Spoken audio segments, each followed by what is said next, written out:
Operation Sindoor नंतर भारताने operation त्रिशूल सुरू केलंय। भारत आणि पाकिस्तान सीमेवरील भागात भारतीय थलसेना, नौसेना आणि वायुसेना या तिन्ही दलांचा युद्धाभ्यास सुरू झालाय।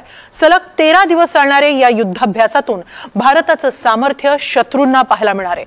भारताच्या ऑपरेशन त्रिशूलचा नेमका हेतू काय आहे, पाहूया एक रिपोर्ट।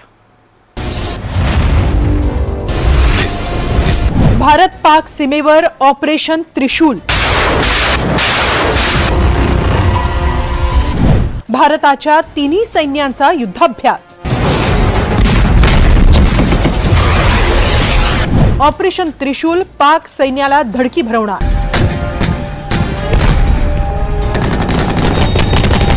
राजस्थानच्या मरुस्थल पासून गुजरातच्या सरक्रीक पर्यंत भारतीय सैन्याची सिंहगर्जना ऐकू येते। भारत पाकिस्तान बॉर्डरवर सैन्याच्या तिन्ही दलांचा युद्धाभ्यास सुरू करण्यात आलाय। थलसेना, वायुसेना आणि नौसेना असे तीनही दल ऑपरेशन त्रिशूल अंतर्गत हा युद्धाभ्यास करणार आहेत।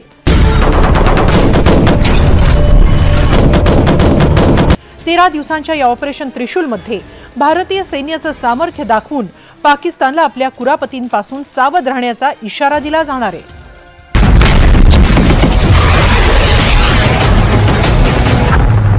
ऑपरेशन त्रिशूलमध्ये तीनही सैन्य दल आपल्या आधुनिक शस्त्रांसह सहभागी झाले। भूसेनेचे T-90 युद्ध tank, Arjun tank, BrahMos missile आणि आकाश एअर डिफेन्स सिस्टीम, वायुसेनेची राफेल, सुखोई 30 ही लढाऊ विमानं आणि सी गार्डियन आणि हेरॉन ड्रोन आणि नौसेनेचे Kolkata class destroyer, Nilgiri class frigates या विनाशकारी मिसाइल्सचा समावेश आहे।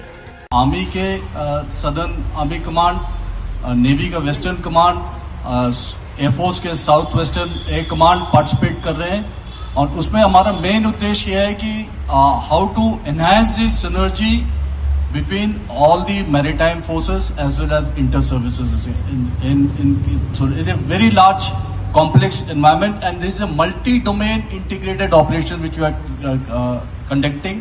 This includes, other than the conventional part of cyber, space, all these aspects also are being considered and in Navy में कम से कम 20 से 25 शिप्स पार्टिसिपेट कर रहे हैं। उसी हिसाब से एयरफोर्स के भी लार्जर नंबर 40 से plus fighter aircraft and other support aircraft are participating and army का भी इंक्लूडिंग द एम्फीबियस ऑपरेशंस, हमारे जो जलश्वा जो शिप है LPD है और जो LCUs है लैंडिंग क्राफ्ट यूटिलिटीज, वो भी पार्टिसिपेट कर रहे हैं। So it's a multi-scale, integrated, multi-domain operations which is being conducted at larger scale from the period about, it's already started till 13 November we are conducting this exercise.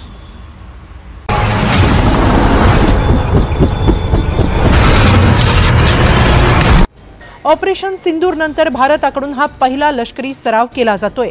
Gujarat आणि राजस्थानमध्ये हा युद्धाभ्यास करण्याचं आणखी एक मोठं कारण आहे। गेल्या काही महिन्यांपासून पाकिस्तान सरक्रीक परिसरात नव्या लष्करी चौक्या उभ्या करतोय। या भागात बंकर, रडार आणि ड्रोन लॉन्च बेसही बांधले जात आहेत।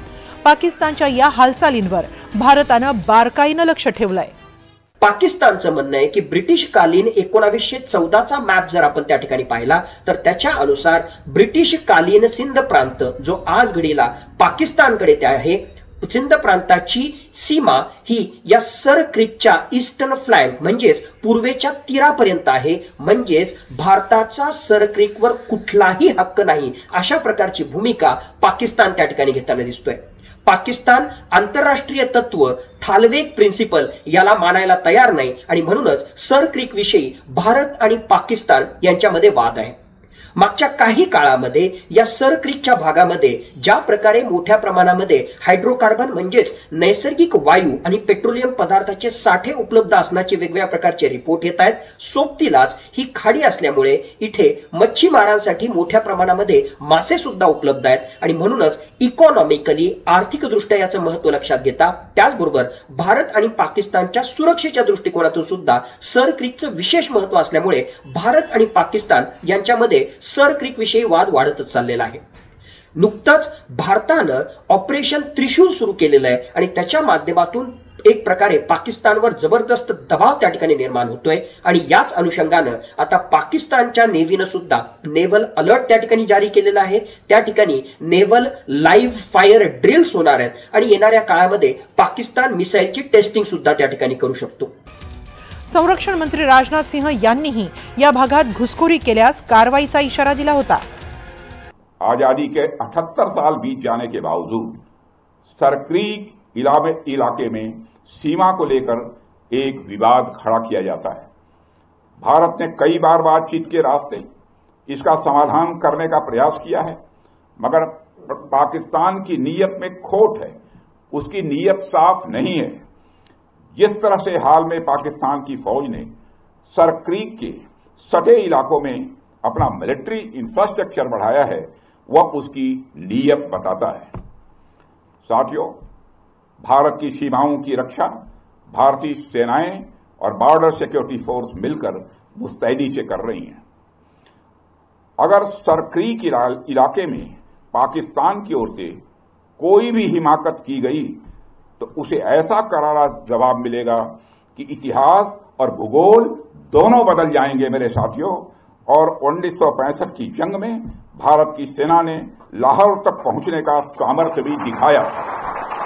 2025, the skies will thunder, the seas will stand guard, the amphibians. भारताच्या ऑपरेशन त्रिशूलमुळे इस्लामाबादमध्ये हालचाली वाढल्यात। ऑपरेशन त्रिशूल सुरू होताच पाकिस्तानने आपल्या हवाई हद्दीत विमान उड्डाणांसाठी प्रतिबंध घोषित केला। त्यामुळे भारतीय भूभागावर कब्जा करणं वाटतं तितकं सोपं नाही याची जाणीव पाकिस्तानला नक्कीच झाली असेल। Bureau report, NDTV Marathi.